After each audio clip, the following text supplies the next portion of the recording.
The Gatewatch may be fighting hard, but the people of Zendikar want to play their part too. Let's see what tools R&D gave them in their ongoing struggle against the Eldrazi. So for Cohort, we wanted to make a mechanic that would play well with the allies in battle for Zendikar, but that wouldn't necessarily play in exactly the same way. Cohort was designed as a mechanic to kind of give your allies something to do if they couldn't attack. They're really small, but they work together. In Battle for Zendikar, most of the time they do that by attacking together. They give your whole team a bonus that's usually useful in combat. With the Gatewatch, we wanted to do that something else. And we like the idea of two allies working together to produce a spell-like effect. It felt very, it conveyed that teamwork vibe and that everyone was banding together to oppose the Eldrazi. And I think it gives ally decks a little bit of a new dimension, something to do when the board stalls out, and something to do other than attacking. So it's pretty cool. We found that the allies in Battle for Zendikar were very aggressive. They have an ability that triggers when another ally enters the battlefield and gives them a temporary bonus, usually to your whole team.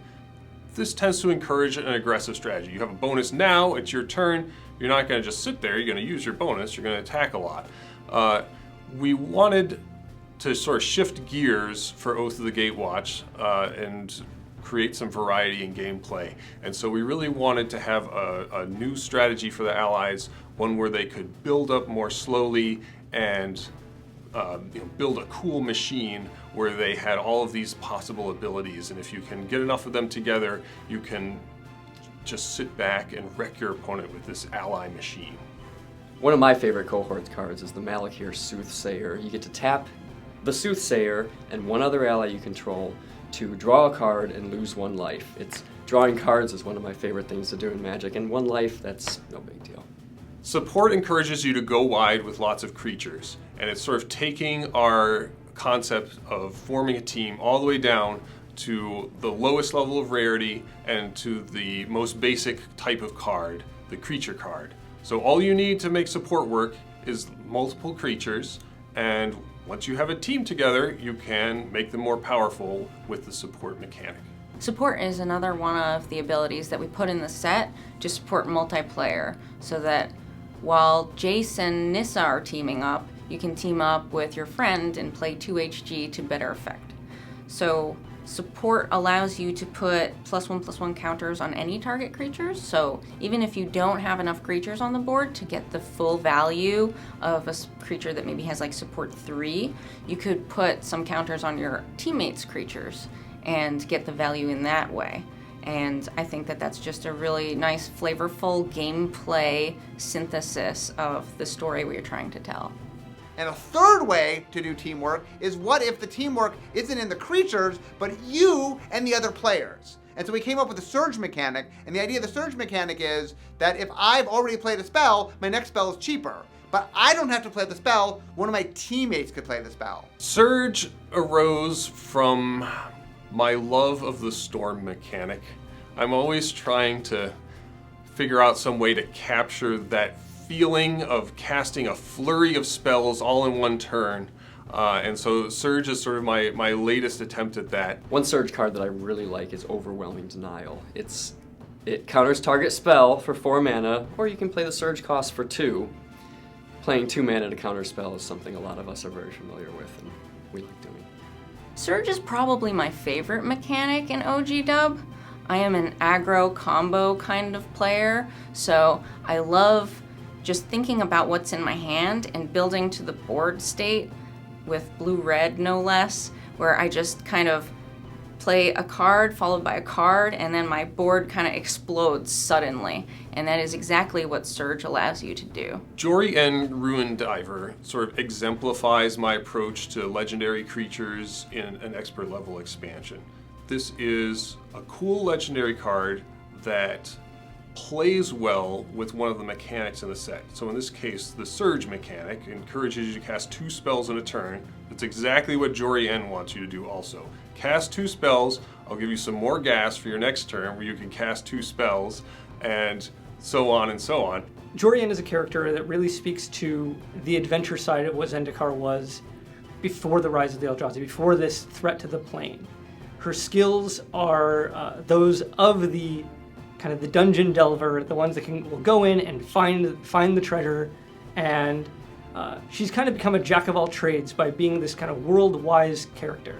So these days, much more than in previous eras, we are developing the story and the set very closely in conjunction with each other, and that gave us a fun opportunity here where there were characters that we knew we wanted to have cards in Oath of the Gatewatch. There wasn't a slot for them in Battle for Zendikar, but that we knew would have cards or could have cards in Oath of the Gatewatch, who we built into the story, into the official fiction for Battle for Zendikar from early on. Jory N makes her first appearance in the story Limits by Ari Levitch, which ran last June.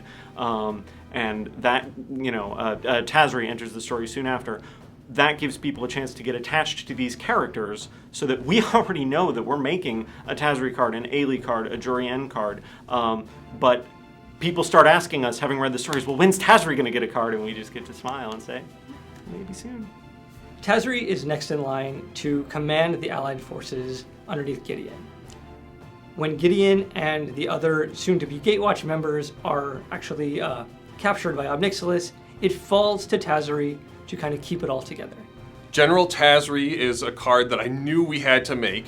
I knew that people would want to play a 5-color ally deck in Commander. The original name of her card was Tazri Allied Commander, but since she's the legendary creature you can build your ally commander deck around, people felt that was a little on the nose. Linvala was a very difficult character to follow up with another legendary card, just because the first Linvala was so powerful.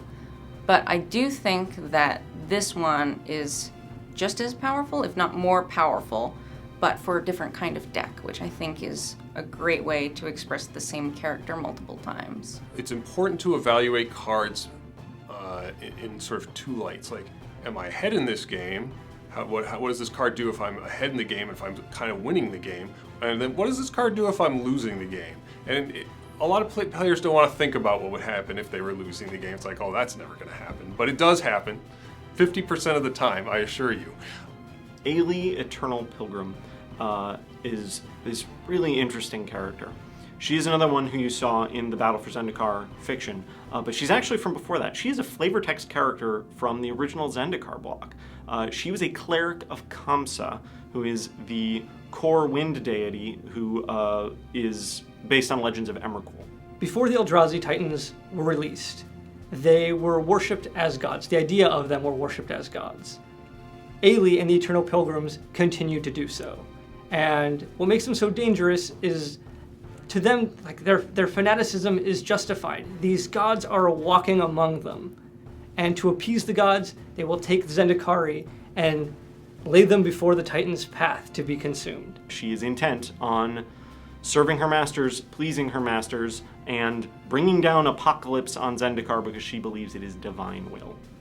In original Zendikar, there were 3 nations of elves: the Tujuru, the Joraga, and the Moldaya. So Mina and Den are elves from the Moldaya tribe, and the Moldaya have a very interesting connection, relationship with death in general. They have speakers for the dead. They have those who, they perceive death in sort of a different way than you or I, or even other Zendikari. They sort of see it as a continuation of life in a sense. Those who are dead can still speak to those who are living, because they exist in the land.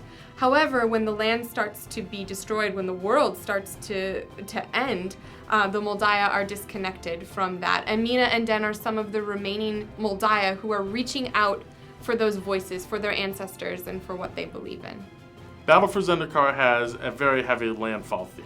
We wanted to pull back on that. We wanted Oath of the Gatewatch to feel different, but we still wanted to support a lot of the themes in Battle for Zendikar. So how do we make a landfall card without landfall?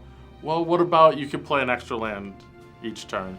So one of the things when you take on a big project, we're revamping Magic. We're going to a 2-block a year. We're doubling down on story. There's all these changes that we made, and it's scary when you first dive in to do it. But one of the things I was really happy that when we finished Oath of the Gatewatch, that I could look back at the first block and said, look, we did it. We really did it. Like, we told an amazing story. We had a very cool environment. We made a neat, fun play experience, and that this is just the first step in what is going to be a really amazing journey. With the Eldrazi vanquished and Zendikar resurgent, the Gatewatch have emerged triumphant. But there are other planes, other stories to be told, other battles to be won. Join us next time when we go inside the world of Shadows over Innistrad. But until we meet again on Inside R&D, for all the people here at Wizards of the Coast, I'm your host, Rich Hagan, saying bye.